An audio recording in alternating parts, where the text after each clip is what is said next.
Hey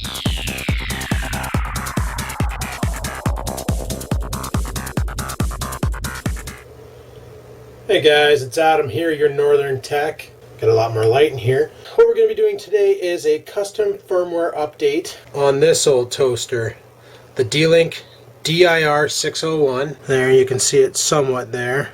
Not really, but you know. Simple router. I got it free with my Acer netbook or Acer laptop, and we're going to be doing a custom firmware update on it. The firmware update was brought to my attention by this YouTube user here, Techno Benane. Basically, he gave me all the information, complete with a forum post. I went to the forum, I was able to download the bin with the binary firmware file. So now we're going to go ahead and install it on the router and see if it bricks. Let's give it a go. Unfortunately, I can't use fraps for this because I'm using my netbook right now and there's no fraps installed. But I've gone ahead and put the bin on a pen drive, which I'll show you right now. It is right here. That's my community vlogs from last Saturday. What we do now is we open up a web browser. I prefer Firefox. Like I said, it's a slow machine, it's just a netbook. I'll go up here to 192.168.0.1, typical D-Link IP address. Hit enter. Oh, I typed it in wrong. It'll ask you for your password, so you go ahead and punch that in. And then once you're into this screen, go over to Tools. On the left-hand side, you'll have Admin, Time, System Log, Email Settings, System, Firmware. Click on Firmware. It says the current firmware is some crap, and it was updated on Friday the 29th of January 2010. So this firmware is like a year and friggin' 8 months old, ancient. So we need to update this. We can check for new firmware. Why not? We'll see if anything's available. Oh, look at that. There is a firmware available. 1.2. Or the other option is we're going to install this custom firmware. So you just hit the browse button here and go over to your location. Me, it's the pen drive. And there's the firmware right there. So we just double click, loads it in, click the upload button.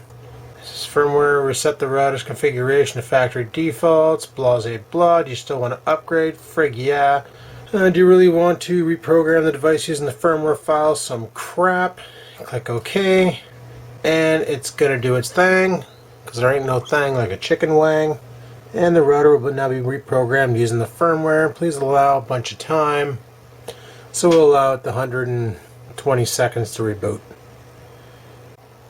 And once all is said and done with the new setup, basically your D-Link router gets this DD-WRT version 24 firmware upgrade. And what you're looking at now is your new interface. Basically it's asking for the router username, so we'll go ahead and punch that in. They don't want you to use the default stuff, so we'll change the password on that. And here's your new interface. Now this is even new to me. I've never seen this before. It tells you how many megs of memory your system has free and all that, so that's kind of cool. It tells you the radio is on. The SSID is DD-WRT. It's currently on channel 6, broadcasting at 12 decibels. That's pretty decent. That's actually kind of hot. Just had to check to make sure the antenna wasn't getting hot, because that's kind of high for that little antenna. Currently it sees my gateway computer attached with that IP address, 1.119, and apparently you can donate to the company. There's a PayPal link right there. Now we go up here to Setup, wants the username and password, punch that in, and then it brings us over to here, connection type. Automatic DHCP, that's correct. Not sure exactly what this STP is. Doesn't say on the side. So the optional settings, there's the router name. Your router IP address is 1.1, using the full subnet mask of 192.168.1 to whatever. I think it's 254. You have your DHCP server settings. So your IP addresses will start at 100 and go right to 255, or 254 I should say. And it'll allow up to 50 connections, so this will theoretically only go from 1 to 150.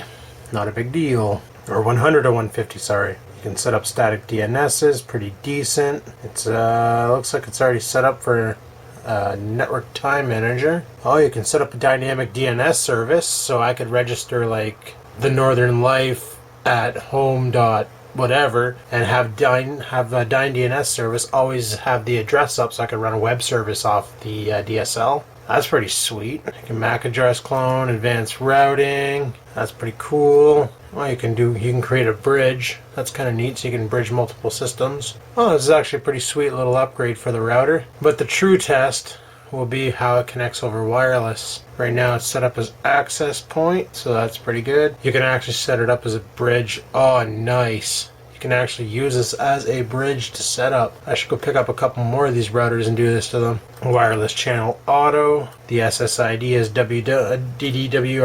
I'm going to change that. Broadcast the SSID. We'll change this to Canada. Transmit power of 20 decibels, antenna gain of 1 decibel. Give that 2. Protection mode.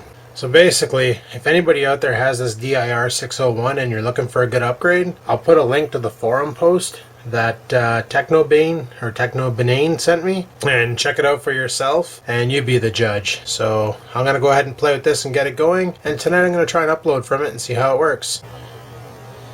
Alrighty, well, I got this little app for Android. I'm going to talk about this in a later video, and basically it shows you Wi-Fi signal. Now D-Link is that white router over there, and the black router is VlogginLife. So let's go take a test run here and see what happens. I'm going to go up to the garage and see which one holds more. Alright, well, I'm out in my garage, and look at this. The only two networks that show up, VlogginLife and this BizJ. So that's got to count for something, right? I don't even see my D-Link network out here.